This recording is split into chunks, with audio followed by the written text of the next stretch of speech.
The truck stopped where the driveway used to be.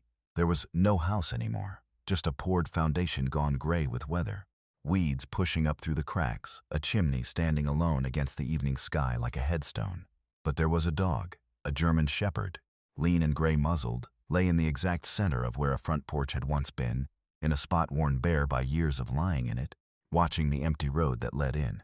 The Marine got out slow. The dog lifted its head and looked at him, not with a stray's wariness, but with something worse, something that flickered and then died back down, the look of an animal that has gotten its hopes up too many times to do it cheaply anymore. The man crossed the dead grass and crouched at the edge of the foundation and saw the faded collar, and he did not reach for it yet. He had learned a long time ago that the first thing you do is watch. But his throat had already gone tight, because he was beginning to understand what he was looking at. Before we continue, tell us where you're watching from in the comments below. If this story moves you, please subscribe and stay until the very end. What you're about to hear will restore your faith in the people who are still out there quietly paying attention.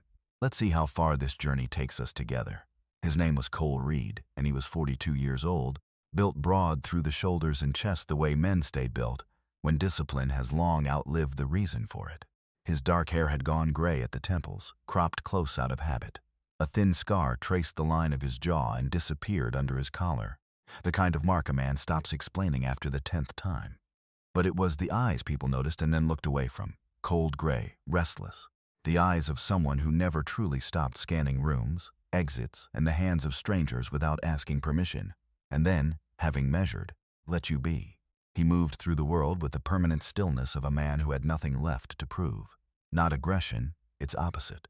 He was not unfriendly by nature. Life had simply sanded down the parts of him that used to speak first. He watched more than he talked, and when he finally did move, he moved all at once, the way still water becomes a flood. Helmand had taken friends. The years after had taken the illusion that peace meant quiet. Now Cole lived in the narrow space between discipline and distance, in a stretch of rural Kentucky where nobody knew his name, which was exactly how he'd wanted it. Cole had served 13 years in the Marine Corps, the last 8 as a military working dog handler with 2 tours in Helmand Province and 1 in Anbar. He'd left after a roadside blast outside Marja killed the sergeant beside him and put enough metal in his hip that the surgeons spent 5 hours deciding what to leave. The medical discharge had come with a folded flag for another man's mother and a limp that woke him on cold mornings. He had carried more men than he could comfortably count, and he had come home to a country that thanked him in airports and forgot him on every road in between. What he carried was simple and heavy. He had spent 13 years standing between people who couldn't protect themselves and whatever wanted to hurt them, and then the Corps had told him he was finished. And he had never worked out what a man like him was supposed to do with a life that no longer needed him. He had come to this part of Kentucky on a quiet errand of his own, to find the family of a Marine he'd served with, a man named Briggs who hadn't made it home, and to deliver something he'd carried too long. The last address anyone had for the Briggs family was a rural route out past the county line, so he'd taken work doing equipment repair while he searched, and fixed what was broken, because at least a man could finish that. He had driven out to that last known address that evening, expecting to find a house and a family and the end of an errand. He had found a foundation and a waiting dog instead. The German shepherd lying on the vanished porch had no name that Cole knew yet, though the faded tag would give it to him. He was old, 9 or 10 hard years on him, and beneath the gauntness and the gray he was a big dog. Still, black and rich amber faded with age. His coat darkened along the spine and across both ears. His left ear carried a clean notch, an old wound healed long ago. Even thin and weathered, he held himself with the bearing of a trained canine who had learned, somewhere, the difference between noise and threat, and he wasted nothing, least of all hope, which he had clearly learned to spend with great care. He had the look of a working dog gone old and patient, a dog who had been given a post and had simply never been told he could leave it. What Cole did not yet know, what would come clear as the night and the days unfolded, was that this dog had been waiting on this foundation far longer than any house had stood empty. He had the unmistakable manner of a dog who had been left somewhere and told, in the way that loyal dogs understand a thing, to wait, and who had waited past all reason, past the house itself, past the 6 years it had been gone. Dogs like this do not understand that a person is not coming back. They only understand the waiting. and they do it until it kills them. The place was a worn rural stretch outside a town called Holloway, in the hill country of eastern Kentucky, where the hollows ran deep and green, and the farms had been emptying out for a generation. That evening, the late light came down soft and orange over the abandoned lot, the chimney throwing a long shadow across the dead grass. Crickets starting up in the weeds, the particular sorrow of a place where a home used to be and wasn't anymore. It was beautiful and it was lonesome, and Cole had learned that lonesome, forgotten places are exactly where a faithful thing can be abandoned and wait years without a single soul stopping. To ask why a dog was lying on an empty foundation by the road, people drove past. People always drove past. There was no cruel man standing over this story with his name on a building. The wrong here was the wrong of abandonment and the slow violence of being forgotten. But it had a center, and as Cole pulled the thread, he found a name: Wade Vance, a property developer and landlord who had owned the Briggs place and a dozen others like it, and who had a documented way of pushing struggling rural families off their land through foreclosure and code condemnation, then raising the houses to consolidate the acreage cheap. Wade had learned that consequences were for other people, and that a poor family scattered to the winds files no complaints. What Cole would come to learn was that the Briggs family had been forced off this land in a hard and possibly crooked foreclosure years back, scattered, broken up, the house torn down, and that in the chaos of a family losing everything and being driven apart, an old dog had been left behind, or had refused to be taken, and had stayed on the only spot on earth that still meant home. What people around Holloway knew about Wade Vance was that he'd ended up owning half the empty hollows in the county. What they knew was that the families who'd lived there were just gone, moved on, moved away, nobody quite tracked where. What they knew, and didn't say, was that you didn't fight Wade Vance's paper in a county where he held the notes and knew the judges. And so when a family was put out and a house came down, the neighbors looked away, because the man who'd done it to the Briggses could do it to them. And a dog left waiting on a torn-down porch was just one more small sorrow nobody had the standing or the heart to fix. The family at the heart of it was the Briggs family, and the Marine Cole had come to find was Sergeant Daniel Briggs, Cole's brother in arms, killed in action overseas. A man who had talked in the worst nights about his folks' place in the Kentucky hills and the dog he'd raised from a pup before he shipped out. That dog's name was Boone. Daniel had left Boone with his aging parents when he deployed, made them promise to keep him until he came home. Daniel never came home. And then, while the family was still drowning in that grief, Wade Vance's foreclosure had taken the land out from under them, scattered the elderly parents to a relative's couch 2 states away and a care facility, torn the house down, and in all that ruin, Boone, the dog Daniel had made them promise to keep, had been lost in the shuffle. The old folks had believed someone took him. No one had. Boone had stayed. Boone had been waiting on that foundation for the family that was driven away, and for the young Marine who had promised, the way Daniel promised the dog every time he left, that he would always come back. There was a terrible dignity in the dog, even in the ruin of him. He had kept his post. He had not gone feral or wandered to easier scavenging. He had stayed where he'd been told home was, and survived on what a faithful animal survives on, and waited. The contrast was the whole injustice in a single image, the most loyal creature imaginable, keeping a promise to a family that had been forced away and a master who had died a hero overseas, lying for 6 years on the grave of a home, while the man who'd torn it all down had never once driven out to wonder what became of the dog on the porch. Cole read the situation before he read the tag, the worn spot, the way the dog watched the road and not him, the trained bearing gone gray. Then he reached slow for the cracked leather collar and turned the corroded tag to the orange light and read the name Boone, and beneath it a second line, an owner's name worn nearly to nothing but still, barely legible. And Cole Reed, who had not been undone by much in 20 years, felt the bottom go out of him, because he knew that name. He had carried that name in his chest and in his truck for 3 years. This was Daniel's dog. This was the dog from the worst nights in Helmand, the one Daniel swore he'd get home to. Cole went very quiet, the way he used to go quiet right before everything happened at once. Except now the quiet was grief and something close to reverence. He did not yank the old dog up. He knelt down on the dead grass of the vanished porch, at the dog's level, and said, low and rough, the name the dog had not heard spoken aloud in 6 years. Boone, hey Boone, Daniel sent me. I know it took too long, brother. I know. The old dog's head came up. His ears, the notched one and the whole one, lifted. and something Cole could only call hope, the careful, nearly spent hope of an animal that had waited past all reason, came back up into the dog's eyes, and Boone dragged his stiff old body the few feet across the foundation and pressed his gray face into the chest of the first person in 6 years who had spoken his master's name. Wade Vance did not figure into Cole's mind at all, not yet. That came after, when Cole started pulling threads. Because men like Cole cannot leave a wrong half understood. Over the days that followed, once Boone was warm and fed, and the vet 2 towns over had said the old dog was worn down but not finished, that there was time yet. Cole learned the shape of it. He traced the foreclosure on the Briggs land. He found the elderly parents scattered as he'd feared. Daniel's mother, Eleanor, still living in a modest care home 2 states away, who wept on the phone at the sound of the dog's name and said she had prayed for 6 years that someone had taken Boone in, never dreaming he had simply stayed. And he learned what had been done to them, that Wade Vance's foreclosure had been built on inflated fees and a condemnation that a fairer county would have thrown out, that the Briggs family had been one of many, that a Gold Star family had been driven off their land and broken apart while the man who held the paper added their acres to his pile. The ally arrived in the form of a woman named Carol Reyes, who'd worked at the county clerk's office until she quit over exactly these foreclosures and still lived in Holloway, and who heard a Marine was out asking about the old Briggs place and the dog that wouldn't leave it. "You found Daniel Briggs's dog," she said, and her voice went thick. "Out there? Still out there?"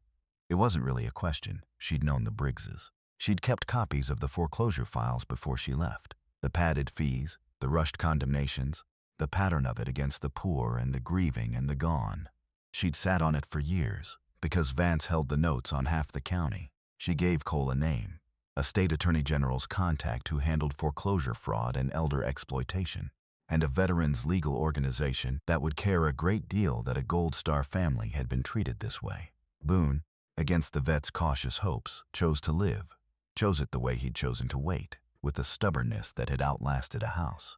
He attached himself to Cole completely, and when Cole arranged, gently, a phone held to the old dog's ear so Eleanor Briggs could speak to him from 2 states away, the dog's tail moved for the first time at the sound of a voice he had not forgotten in 6 years. Cole let the old dog ride everywhere with him now. For the first time since the house came down, Boone was not waiting alone on a grave of a home. The promise Daniel made him had, impossibly, been kept. Cole made the call and laid it out flat.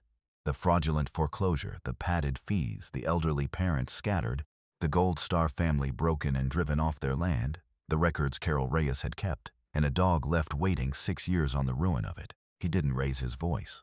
He'd been trained to brief command, and he briefed it. "You've done this before," the investigator said. "Seen enough of it," Cole said. Wade Vance moved first, the way the powerful always do when they feel the ground shift. Word reached him that a stranger was out at the old Briggs lot asking questions and stirring up the foreclosure, and Wade did what protected the pile. He moved to have the Navicant land's title cleared and quickly sold to bury the deal beyond unwinding, and he put it about that the Briggs foreclosure had been clean and that anyone claiming otherwise was a troublemaker or a con after a payout. He even sent word that the stray on the property was a nuisance animal to be dealt with if it turned up again. He scheduled the title clearing for a window he assumed no outsider could reach. He had not counted on a Marine who'd already put the proof in the hands of the state. Eleanor Briggs, reached by someone suggesting the matter was old and settled and best left alone, felt the despair of it, the certainty that the powerful always won, that a poor scattered family who'd already lost a son and a home and very nearly a dog would never weigh against a developer's clean paper. She had lost so much. For a moment she prepared to lose this fight, too, before it began, but she had her son's dog back. By a miracle she still couldn't believe. And she had a man on the phone who had served beside Daniel and would not let it go. And Cole was already moving, because 13 years had taught a man named Cole Reed to be in the room before the thing he was guarding against arrived. The confrontation came at the county title office, where Wade Vance had arranged to clear and sell the old Briggs land and close the matter, for good, and where Cole walked in instead with the state foreclosure fraud investigator, the veterans legal advocate, Carol Reyes, and a folder thick with the truth, with old Boone at his side on a lead. The dog walked into that office stiff and gray and stopped, and lifted his head and fixed Wade Vance with a long, level, unblinking stare, the stare of the one living witness who had been there for all 6. years of it, and would not look away. The room had gone quiet, not silent, quiet, the kind of unnatural drop in sound that trained people notice immediately. Cole stepped forward, slow, his bad hip stiff under him, and nobody moved. "You'll want to stop that sale," Cole said. Wade Vance leaned back, smooth and certain. "That property was lawfully foreclosed years ago. The title's mine to clear, and I don't know who you are or what that animal is doing in a county office. I hold the paper on half this county. Do you have any idea who I am?" "Gunnery Sergeant Cole Reed," Cole said, and his voice never rose. "United States Marine Corps, 13 years, 3 deployments. 8 of those years I had exactly one job, standing between people who couldn't protect themselves and the men who wanted to hurt them, so no, I don't much care how much paper you hold." He looked down at the old dog beside him. "But I'll tell you who he is. His name is Boone. He belonged to Sergeant Daniel Briggs, United States Marine, killed in action, a man I served beside and watched die. Daniel left this dog with his folks and made them promise to keep him till he came home. Then you foreclosed on that family with padded fees and a junk condemnation, scattered his elderly parents to the winds, and tore the house down. And this dog," Cole's voice caught and held, "this dog stayed. He waited on that foundation for 6 years. For a family you drove off and a Marine who was never coming home. I found him still lying on the porch that isn't there anymore. You can't." "This is the Attorney General's office," the investigator said, stepping forward with the folder. "Investigating foreclosure fraud and elder exploitation across your holdings. We have the Briggs file, the inflated fees, the condemnation that never should have stood. We have the records Ms. Reyes kept before she walked out rather than process one more of these. And we have a Gold Star family you broke apart for a few acres." She set it on the desk. "Nothing's getting cleared or sold today. We'll be looking at every foreclosure with your name on it." Vance's smooth voice climbed and cracked. "You can't prove intent. Those were lawful filings. My company is—" "This isn't over," Wade tried. But the words came out smaller than half a county's worth of paper had ever let them come. It was over. He just hadn't caught up to it yet. The investigation moved past that office and did not stop.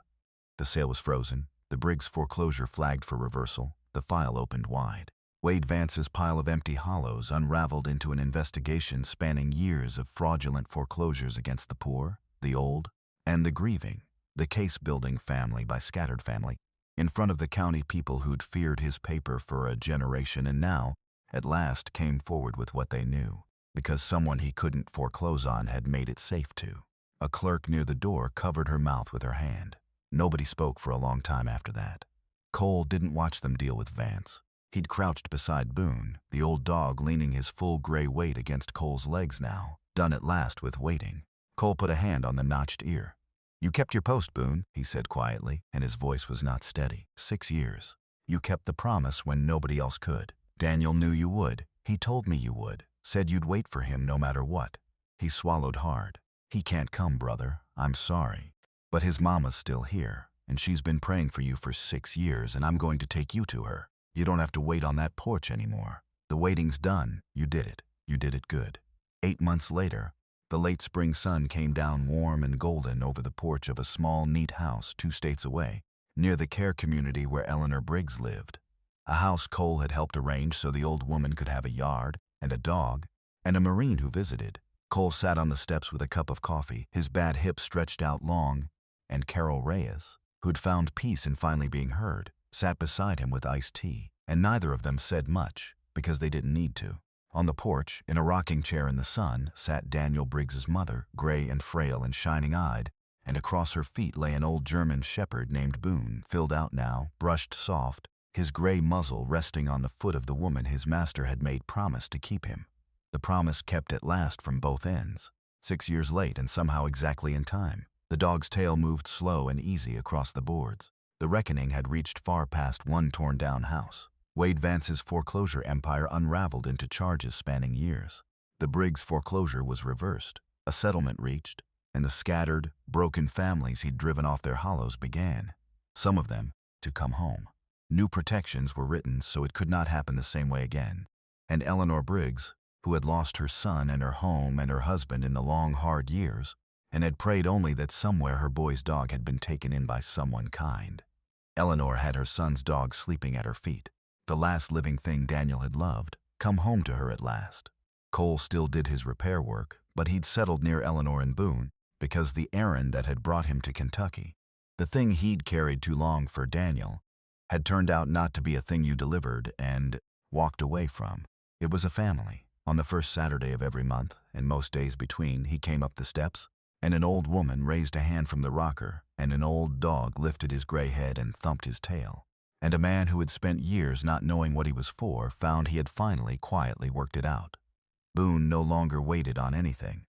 He had been the most faithful waiter in the world, and now the waiting was over, and he spent his old age in the sun at the feet of the people his master loved. He lifted his head every time Cole came near, and leaned into his hand, and his tail never quite stopped. Peace had arrived. The story was over. Sometimes miracles don't arrive as thunder from the sky. Sometimes they're found lying on the foundation of a house that's been gone 6 years, in the shape of an old dog who never once stopped believing that home was still coming back. The world isn't saved by superheroes. It's saved by ordinary people who stop at the empty lot and ask why the dog is still there, and by animals who carry a loyalty so total and so faithful that human language has never once been adequate to hold it. God does not always bring our soldiers home, and He does not always spare grieving families the cruelty of those who'd tear down a house for a few cheap acres. Daniel Briggs did not come home, and that is a grief that stays. But sometimes, in His mercy, a promise made to a dog turns out to be stronger than foreclosure and distance and even death.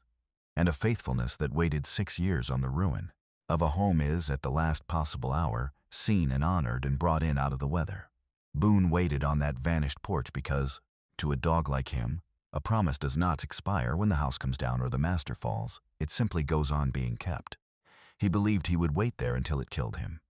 The miracle wasn't only that a corrupt man was finally brought to account, though he was. It was that the impossible loyalty of one old dog reached across 6 years in 2 states, and the death of the master who'd earned it, and led grieving Marine, by way of a name on a corroded tag, to the family he'd come to find, and gave a Gold Star mother back the last living piece of her son.